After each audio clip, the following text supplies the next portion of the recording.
6 penyebab murtad massal terjadi dan akhirnya masuk Kristen.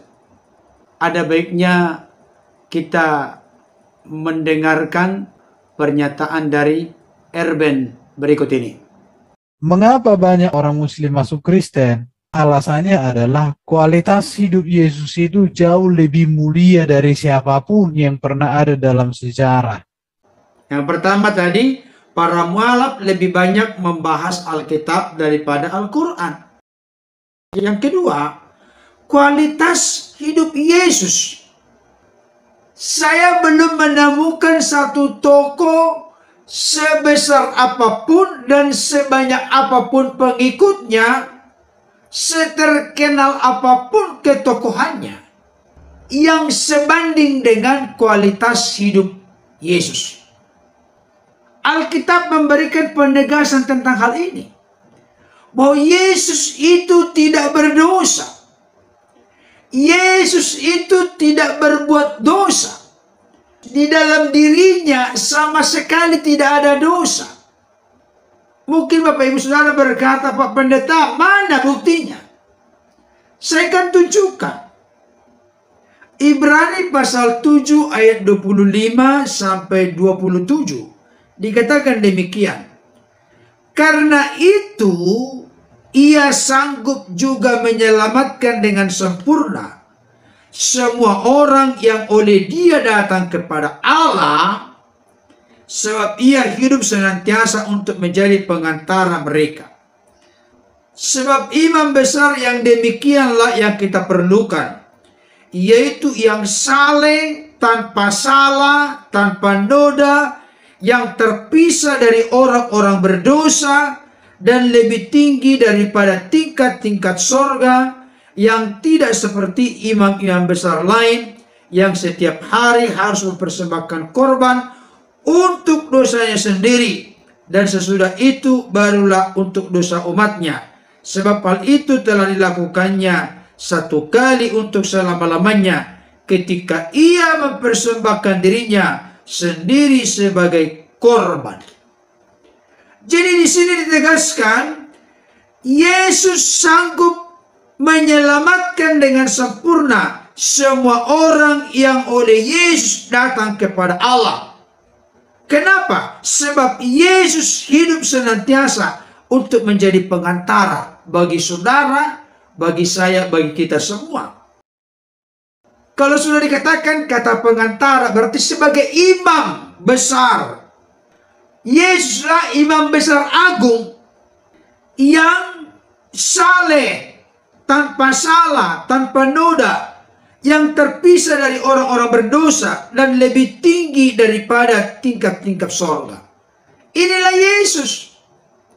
Kualitas hidup Yesus berbeda dari semua tokoh yang pernah hidup dalam sejarah kemanusiaan, bahkan tokoh yang akan hidup di masa yang akan datang, termasuk juga pada saat ini. Dia tidak berdosa. Dia tidak berbuat dosa. Ibrani 4 ayat 15 berkata begini. Sebab imam besar yang kita punya bukanlah imam besar yang tidak dapat turut merasakan kelemahan-kelemahan kita. Sebaliknya sama dengan kita. Ia telah dicobai, hanya tidak berbuat dosa. Yesus itu tidak berbuat dosa. 1 Petrus 2 ayat 22 dikatakan begini. Supaya tahu kita konteksnya, kita baca dulu ayat yang ke-21. Sebab untuk itulah kamu dipanggil, karena Kristus pun telah menderita untuk kamu, dan telah meninggalkan teladan bagimu, supaya kamu mengikuti jejaknya. Ia tidak berbuat dosa, dan tipu tidak ada dalam mulutnya. Yesus teladan kita yang sempurna. Ia tidak berbuat dosa dan tipu tidak ada dalam mulutnya. Jadi kualitas hidupnya sempurna. 1 Yohanes 3 ayat 5 dikatakan begini. Dan kamu tahu bahwa ia telah menyatakan dirinya, supaya ia menghapus segala dosa, dan di dalam dia tidak ada dosa. Luar biasa Bapak Ibu Saudara. Yesus tidak berdosa, Yesus tidak berbuat dosa, di dalam Yesus tidak ada dosa. Inilah kualitas hidupnya. Jadi kalau Yesus itu menjadi penebus dosa, masuk akal, meyakinkan, tidak ada keraguan di dalamnya. Kenapa demikian?